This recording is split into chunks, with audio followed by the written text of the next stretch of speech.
that helps both the standing leg and the moving leg. So bend down and pick up your knee. And as you pull it up, you want to squeeze the glute on the standing leg as you try to bring that knee up towards your chest. The standing leg is going to get a good glute activation as well as an active stretch of your hip flexors on that side while you're stretching the glutes on the other side. The idea on this is to get a stretch in the hamstrings. It's not to touch the ground. People get hung up on trying to reach the toes or the ground. It's all about hinging through the hips so that you feel the stretch in the hamstrings. You want to keep the hips level and flat so that you're not twisting through the trunk or the pelvis and rotating backwards.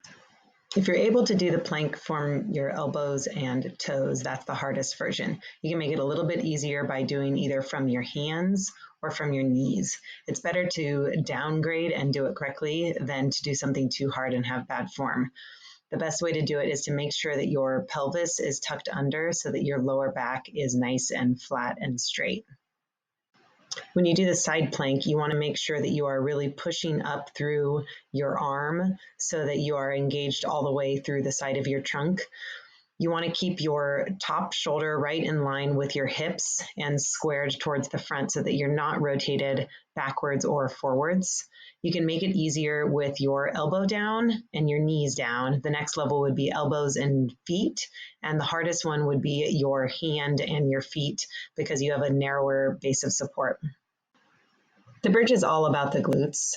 So what you want to do is roll up through the trunk so that each vertebrae kind of lifts off of the ground in order. You want to push through the heels, and that'll help you squeeze the glutes. If you don't feel this glutes enough, just make sure you're squeezing them actively. You want to keep the hips level so that when you look at it from the front, your hips are staying level and the only thing really moving is that weight-bearing leg. Feet should be about shoulder width distance, pointed roughly forward.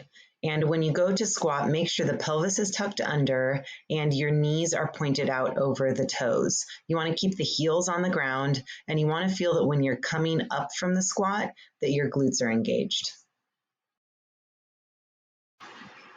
Keep the knees pointed forward right over the feet. Don't let them come inside or outside of the feet. Alternate the arms so that you get similar rotation through the trunk.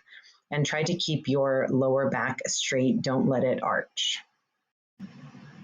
The two most important things are to have your feet far enough away from each other and to have your pelvis tucked under. So you're going to tilt the pelvis under, squeeze that back glute, and then just simply lower the back knee down straight to the ground so that your trunk stays more or less vertical.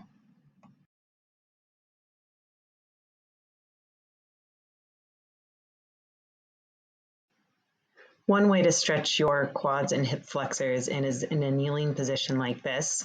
What you want to do is tuck your pelvis under, and then you want to kind of squeeze the glutes on that back leg.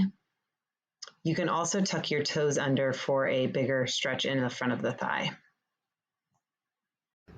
As I go to stretch my hamstrings from a standing position, I'm basically doing a hip hinge and directing the hips backwards or your butt backwards to get that stretch in the hamstrings. I'm not worried about touching my toes. So you want to just go to the point where you first feel a little bit of tension. The figure 4 stretch is to stretch the glutes. So you cross one foot over the other knee, and then you thread your hands through and pull your thigh up towards your chest. You can get a little bit greater stretch sometimes by pushing the folded knee away from you.